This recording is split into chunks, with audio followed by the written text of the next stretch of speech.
Scroll विशेष report. प्रेरित महेंद्र वेताल की भविष्यवाणी 19 अगस्त 2025 और 7 सितंबर 2025। लाउडस्पीकर। चंद्र ग्रहण, क्या ये सिर्फ खगोलीय घटना है या परमेश्वर का चिन्ह? प्रिय भाइयों और बहनों, आज भारत में इस साल का अंतिम चंद्र ग्रहण लग रहा है। कुछ लोग इसे ब्लड मून कह रहे हैं और डर फैलाने की कोशिश कर रहे हैं, लेकिन आइए हम बाइबल के वचन से समझें कि क्या सच है। प्रेरितों के काम अध्याय 2 वचन 19-21 में लिखा है, मैं आकाश में आश्चर्यचकित करने वाली बातें और इस जमीन के ऊपर चिन्ह जैसे खून, आग और धुएं का बादल दिखाऊंगा। इसके पहले कि वह बड़ा और मशहूर प्रभु का दिन आए, सूरज अंधेरे में और चांद खून में बदल जाएगा, और जो कोई प्रभु के नाम को लेगा वही मुक्ति पाएगा। यह कोई डर फैलाने वाली बात नहीं है, बल्कि चेतावनी है कि प्रभु का दिन निकट है। सूरज अंधेरा होना, चांद का खून जैसा दिखना, ये सब परमेश्वर की आवाज़ है कि हमें तैयार होना चाहिए। अन्य वचन भी यही बताते हैं। यशायाह अध्याय 13:6-13, योएल अध्याय 1:15, मत्ती अध्याय रात के 12:29-30, प्रकाशित वाक्य अध्याय 6:12-17। इन सब में कहा गया है कि आकाश और पृथ्वी में चिन्ह दिखाई देंगे। लेकिन ध्यान रहे, ये सिर्फ घटनाएं नहीं, ये हमें चेतावनी देती हैं कि हमें प्रभु की ओर मुड़ना है। Cross mark. अफवाहों से सावधान। कुछ लोग चंद्र ग्रहण को लेकर डर और भ्रम फैलाते हैं। बाइबल हमें बताती है कि चिन्ह देखकर डरना नहीं है, बल्कि प्रभु की ओर लौटना है। जो प्रभु के नाम को लेगा वही मुक्ति पाएगा। Check mark. सही संदेश। 1. चंद्र ग्रहण कोई साधारण घटना नहीं, ये परमेश्वर का संकेत है। 2. ये डरने का समय नहीं, तैयारी का समय है। 3. प्रभु का दिन नज़दीक है, आइए हम प्रभु के नाम का स्मरण करें। 4. अन्य वचनों में भी सूरज, चांद और पृथ्वी के बदलने की बातें लिखी हैं। लाउडस्पीकर। आप क्या कर सकते हैं? अपने दोस्तों, परिवार, समूह में बाइबल से यह संदेश साझा करें। डर फैलाने वाली बातों को रोकें और प्रभु की ओर बुलाने वाली बात करें। प्रार्थना करें कि लोग प्रभु का नाम लेकर मुक्ति पाएं। रिपोर्टर महेंद्र कामब्ले, भारतीय पत्रकारिता एवं अनुसंधान अन्वेषण संस्थान। Check mark. 19 अगस्त 2025। अंधकार से प्रकाश तक। प्रेरित महेंद्र वेताल ने अपने लोगों के बीच भविष्यवाणी की थी कि मुंबई बाद बारिश नहीं होगी, परंतु 19 और 20 अगस्त की रात को मानो पूरी दुनिया में अंधकार छा गया।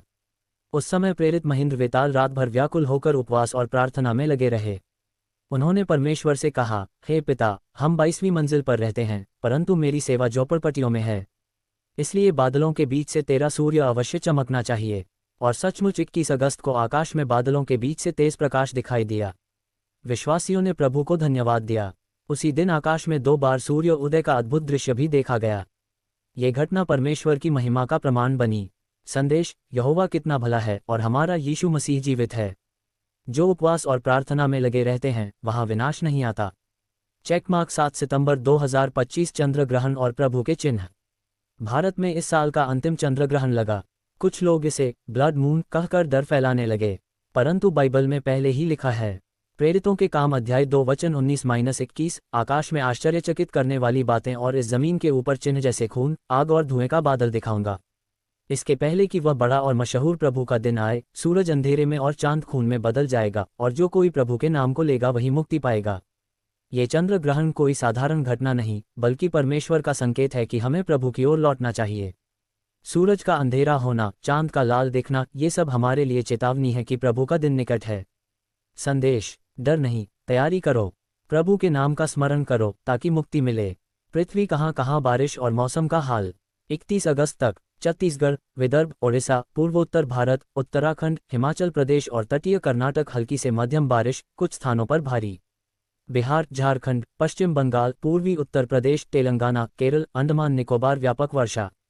पंजाब, हरियाणा, दिल्ली, पश्चिमी राजस्थान, आंतरिक कर्नाटक, मध्य महाराष्ट्र छिटपुट बारिश। तमिलनाडु, मरुस्थलीय क्षेत्र शुष्क या बहुत कम बारिश। मौसम प्रणाली, मानसूनी ट्रफ बीकानेर से बंगाल की खाड़ी तक सक्रिय है। चक्रवाती परिसंचरण अरब सागर व सौराष्ट्र क्षेत्र में सक्रिय है। नमी का प्रवाह दक्षिण गुजरात से उत्तर केरल तक बना है। कतरनी क्षेत्र मध्य भारत में बादल बनने में मदद कर रहा है।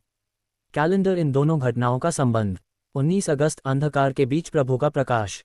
7 सितंबर आकाश में लाल चांद का चिन्ह और प्रभु का नाम स्मरण करने की चेतावनी। दोनों घटनाएं हमें याद दिलाती हैं कि परमेश्वर अपने लोगों की प्रार्थना सुनता है और आकाशीय घटनाओं के माध्यम से संकेत देता है। भय फैलाना नहीं, प्रभु की महिमा का प्रचार करना है। Open book. अंतिम संदेश, भोर होते ही मैं देश के सब दुष्टों को सत्यानाश करूंगा और यहोवा के नगर के सब अनर्थकारियों का नाश करूंगा। भजन संहिता अध्याय 101 वचन 8। परमेश्वर अपने लोगों को आशीष देता है। जहाँ उपवास और प्रार्थना होती है वहाँ विनाश नहीं आता। आइए हम प्रभु की महिमा का प्रचार करें, लोगों को सही संदेश पहुँचाएं और उनके लिए प्रार्थना करें।